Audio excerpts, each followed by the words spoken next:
আসসালামু আলাইকুম সুপ্রিয় দর্শক, আশা করি আল্লাহর রহমতে ভালো আছেন। আজকে আমি আপনাদের সাথে শেয়ার করব চাল কুমড়ার হালুয়া।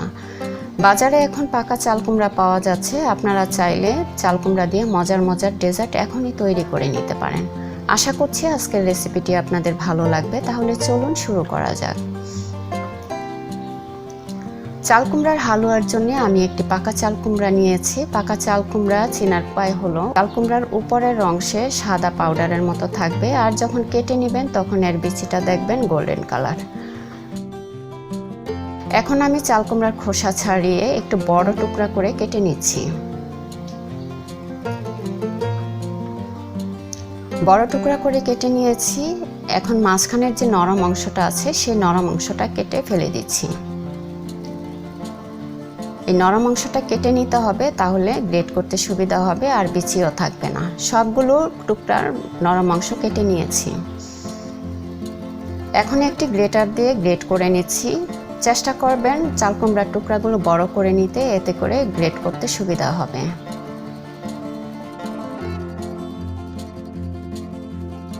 একইভাবে আমি বাকি টুকরাগুলো গ্রেট করে নিচ্ছি।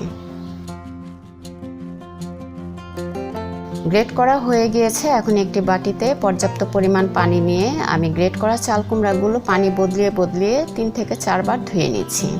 এভাবে ধুয়ে নিলে চাল কুমড়ার যে রস আছে সেই রস থাকে না, আর হালুয়া করার পর চাল কুমড়ার হালুয়াতে কিছুটা টক স্বাদ থাকে, সেই টক স্বাদটা থাকে না। চাল কুমড়ার যে একটা গন্ধ আছে সেই গন্ধটাও পাওয়া যায় না।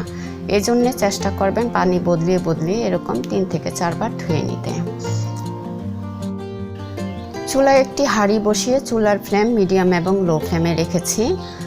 হাঁড়ি গরম হতে এর মধ্যে দিয়ে দিচ্ছি 2 চা চামচ ঘি। ঘি গরম হলে এর মধ্যে দিয়ে দিচ্ছি কুচি করে নেওয়া বাদাম, পেস্তা বাদাম, কাজু বাদাম আমি আমার পছন্দ অনুযায়ী কুচি করে নিয়েছি। আর দিয়ে দিচ্ছি কিছু কিশমিশ। বেশি সময় ধরে ভাজার প্রয়োজন নেই। যখন দেখবেন কিশমিশগুলো ফুলে বলের মতো হয়ে গিয়েছে তখন বুঝে যাবেন বাদাম আর কিশমিশ ভাজা হয়ে গিয়েছে। আমি এখন চুলা থেকে নামিয়ে নিচ্ছি। একটি তেজপাতা নিয়েছি, ফেটিয়ে নিয়েছি 2টি এলাচ, আর নিয়েছি হাফ ইঞ্চি পরিমাণ 2 টুকরা দারচিনি। আমি এখানে যে গরম মশলা ব্যবহার করেছি, আপনারা চাইলে গরম মশলার পরিবর্তে কেওড়া জল বা গোলাপ জল ব্যবহার করতে পারেন। এই পর্যায়ে আমি গ্রেট করা চাল কুমড়া দিয়ে ভেজে নিচ্ছি 2 মিনিটের মতো। সিদ্ধ করার জন্য অতিরিক্ত পানি দেওয়ার প্রয়োজন নেই। চাল কুমড়া থেকে যে পানি উঠবে সে পানি দিয়েই সিদ্ধ হয়ে যাবে। আর চুলার ফ্লেম মিডিয়াম এবং লো ফ্লেমের মাঝামাঝি রেখে ঢাকনা দিয়ে সিদ্ধ করে নিতে হবে। ঢাকনা দিয়ে সিদ্ধ করে নিচ্ছি। আর মাঝখানে আমি আরও কয়েকবার নেড়ে দিয়েছিলাম যেন নিচে লেগে না যায়।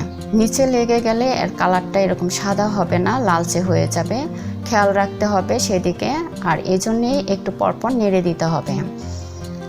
সিদ্ধ হওয়ার পর এর মধ্যে দিয়ে দিচ্ছি প্রায় 1 কাপের মতো চিনি। আপনারা আপনাদের প্রয়োজন মতো দিয়ে নেবেন।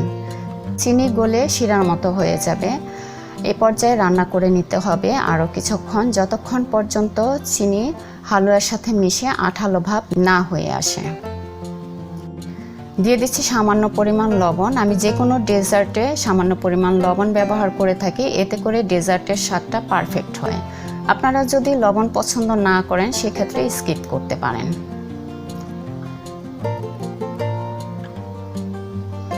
ঢাকনা দিয়ে ঢেকে রেখে দিচ্ছি আরও কিছুক্ষণ। আর মাঝখানে আমি আরও 2-1 বার নেড়ে দিয়েছি।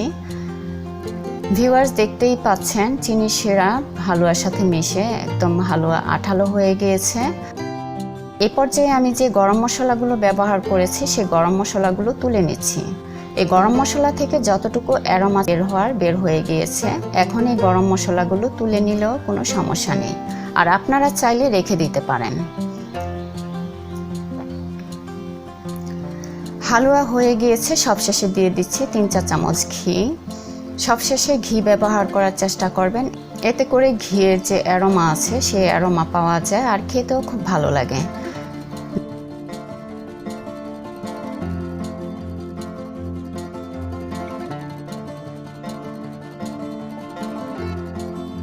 দিয়ে দিচ্ছি ভেজে রাখা বাদাম, কিশমিশ। ঘি এবং বাদাম কিশমিশ দিয়ে বেশিক্ষণ রান্না করার প্রয়োজন নেই। নেড়ে ভালোভাবে হালুয়ার সাথে মিশিয়ে নিলেই হয়ে যাবে।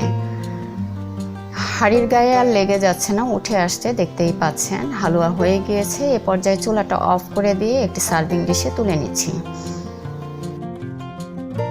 ভিউয়ার্স, হয়ে গিয়েছে আমার আজকের রেসিপি চাল কুমড়ার হালুয়া। গার্নিশিংয়ের জন্য দিয়ে দিচ্ছি কিছু কিশমিশ আর বাদাম, এতে করে দেখতে যেমন ভালো লাগবে আর খেতেও ভালো লাগবে।